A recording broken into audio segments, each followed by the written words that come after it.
Thank you. We have a saying in Ireland, hug the mic.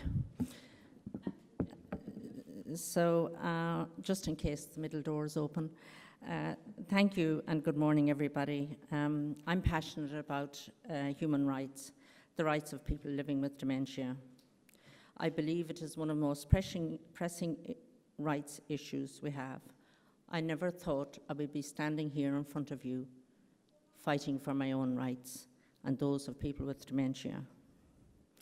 Now, I'm a bit impatient regarding the lack of action, but I must keep going. People living with dementia can be denied their human rights from the time of diagnosis. We're not always respected or informed. As we live with the disease, we navigate systems and structures which are not person-centered or rights-based. As a result, either deliberately or by omission, our human rights are denied. To counteract this, people living with dementia must be actively involved in all aspects of the disease. From research to healthcare, legislation to awareness, the lived experience must be valued and have the power and influence. I am not an expert in human rights law, but I'm an expert on my own experience. I'm an expert on the rights of Helen Rochford-Brennan. Throughout my 4 years as a member and chair of the European Working Group of People with Dementia, I have met people living with dementia all over Europe. I have listened and borne witness to their experience as they struggle to be active citizens and fight society's perception that they lack capacity and make choices about their lives. In 2015, the World Health Organization stated that it is widely recognized that people living with dementia are frequently denied their human rights, and said that legislation alone will not be sufficient to ensure the protection of their rights. That is very true, because while we can celebrate the ratification of the Convention of the Rights of Persons with Disabilities and the fact that all EU member states have both signed and ratified the treaty, that does not mean that every person living with dementia in Europe has their human rights upheld and respected. This morning I want to begin by speaking to you about human rights violations, such as the lack of statutory rights for home care, the inappropriate prescribing of psychotropic medicines, and the lack of support to enable us to be active participants in our society and our communities, essentially supporting and promoting our social health and well-being, and our social health is very important. I live in Tubbercurry, County Sligo in Ireland. It's on the northwest coast, with my husband Sean. I'm a mum to Martin, and I have friends and family living locally. I tend the roses in my garden, I go to the theatre, and I enjoy walking in Sligo's countryside. I recently joined Instagram, and I noticed finding your tribe is very fashionable at the moment. How lucky I am, I already have a tribe. And part of my tribe is 4 brothers and 4 sisters. I want to live at home, surrounded by that tribe. I do not wish to live in an institution. Dementia villages are becoming very popular, and while I understand their value, I do not want to move to a specifically constructed village when I already have a real one. I wonder why we don't speak about gathering up all the diabetics and sending them to a special village. But it is very acceptable to put people with dementia neatly into one village. The Convention on Human Rights says I have a fundamental right to freedom, but I do not have a statutory right to home care in Ireland to give me that freedom. Society appears to believe detaining me in an institution is the best practice should my condition progress. Many care facilities and dementia villages are person-centred and homely and offer quality care. That is not a criticism of those facilities, but a criticism of a system which offers me no other choice. I do not want the state to be patronistic approach, take one, and use my safety as a reason to detain me. And I want to talk about psychotropic medicines. The state also uses my safety and that of those around me as a rationale for psychotropic prescribing. People living with dementia are regularly labelled difficult, aggressive, uncooperative, but these are normal human reactions Do you live your whole life without being in a bad mood? Are you always in a good mood? Do you ever get frustrated or angry? I won't believe you if you say no. People living with dementia, be medicated. Why must we be medicated out of our human emotions? And that is all over Europe and the world. We are medicated out of our human emotions. Why is my life viewed through a medical lens? I go for a walk. I might go wandering. I tend my roses. Is that therapy? I am shocked that despite frequent warnings about the side effects of psychotropic drugs and recommendations to focus on non-pharmacological interventions, the 2016 study by Janus et al. Concluded antipsychotics and antidepressants are commonly used in drugs in nursing homes. And as people with dementia, we ask why, because they do nothing for us. There appears to be a reliance on drugs to modify the behaviour of people living with dementia, and a poor appetite to get to the root of the problem, the unmet need. I consider this chemical restraint an abuse of human rights of people living with dementia. And now what about our social health and well-being? I have regular medical checkups with a variety of medical professionals. They measure my blood pressure, they check my sight and my hearing, things that are easy to measure, and then they make a pronouncement on my health. But taking a rights-based approach, I wish medical professionals would measure my empowerment, my sense of well-being, my independence, because those are equally as important. I believe that these more complex needs are a reflection of my overall health and well-being. Kitwood wrote about personhood in the 90s. It is widely accepted and held up as a core dementia care. He set out needs such as inclusion, attachment, comfort, occupation, and yet now, over 20 years later, those needs are not adequately measured. I have certainly never been asked by a medical profession about my comfort or attachment, or what brings joyful occupation to my life.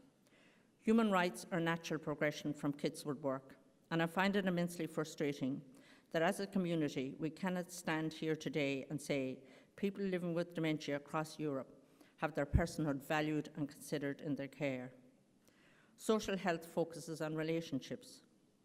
It is not a solo gig. To have good social health, I must be interacting with my community. My right to life in my community is infringed because I do not have a statutory right to home care in my country.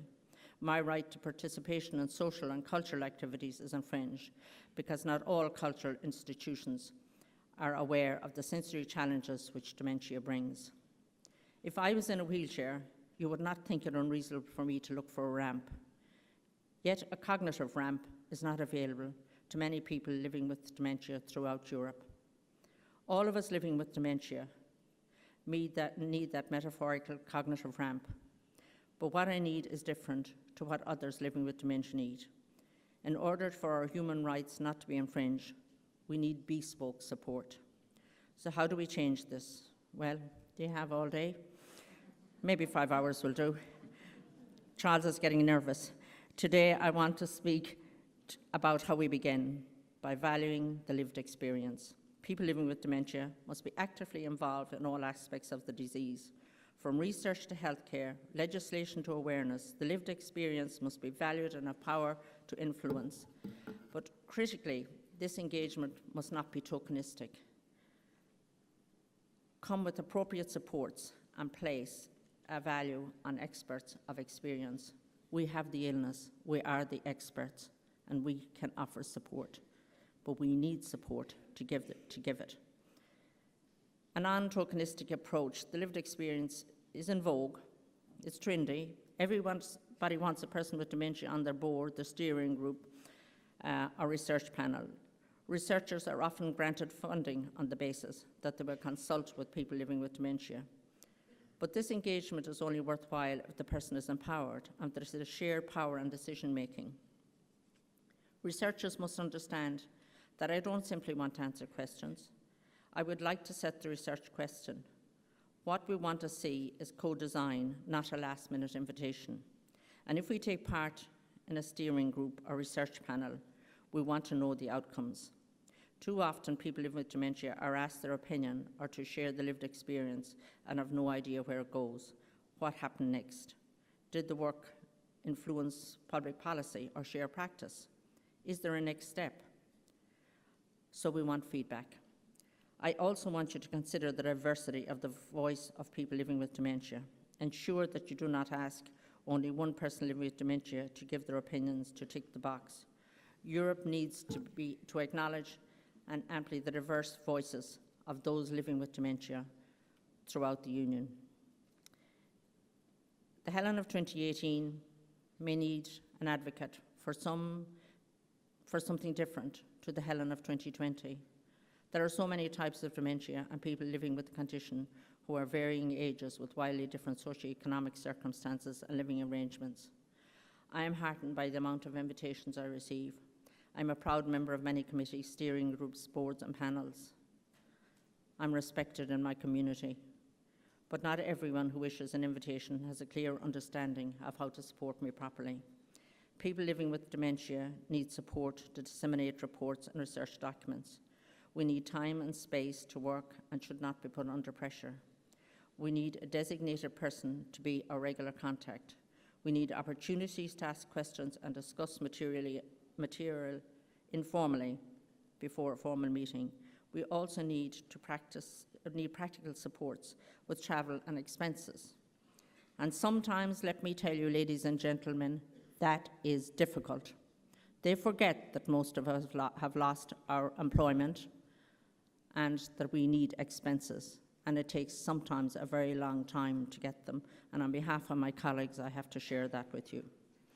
I want to be very clear, however, that we do not need this patronistic approach, rather one that is inclusive and transparent. Requiring support does not make me less a person or participant. So to place value on experts by experience, I said at the beginning of this speech that I am an expert on my own experience, an expert on the human rights of Helen Rochford-Brennan. I was privileged this year to be involved in two projects which valued the lived experience. One was ER Voices at the National University of Ireland in Galway. I participated in a project which explored self-determination. The project aims to change the law in relation to the right to legal capacity of people with disability. I am hopeful because the law is changing in Ireland and people living with dementia are now presumed to have capacity. I do not have to prove my capacity. The burden of proof is anyone who says I do not have capacity. It was a global project and I was delighted to be involved. This, along with the ratification of the CRPD, gives me a legal framework to advocate for my rights. But in reality, I fight for my rights daily and fight is exhausting. I have a right to travel, but some transport providers take that view that I am too risky. Or do they not provide appropriate supports? And they don't. In our book, I spoke about how my inability to get where I need to be has a huge effect on my life, my well-being and my human rights. In this book, the lived experience was the majority of the content. It was the starting point and the framework. The experience of participants resulted in legal questions. They are not an add-on, but fundamental to the project. I also participated in, I made a contribution to a book by Professor Suzanne Cahill, whom I'm delighted is here with us today. And Suzanne's book is Dementia and Human Rights. This book asks us to put down the biomedical lens through which dementia is traditionally viewed and advocates for the human rights approach. This book is timely, as I hear more and more stories of deprivation of liberty, people living with dementia who are victims of physical, emotional and financial abuse. You are all familiar in this room with these cases, where our money is stolen, we are physically harmed during care, or where we are intimidated, coerced or bullied, resulting in emotional and psychosocial abuse. Society must be vigilant to these human rights abuses. Organisations and systems and individuals must work to understand our will and preference. So I wanted to be listened to. I want to have my voice heard. I want to make decisions about my own life. If I need support, I want an assistant decision maker, a power of attorney, I want control. A right is something which does not require justification, something intrinsic, which is not for someone to bestow or bestowed. Yet, in speaking to Suzanne, as she wrote this book, I could think of many examples where I had to campaign and advocate for my human rights. Critically, mine and other voices were heard by Suzanne as she wrote, and as even Sabash contributed in her book. The book was not about them, who are diagnosed with dementia, but about all of us and the shared humanity that is ours to keep and respect or to lose. I think this is a perfect note to finish. Thank you for listening.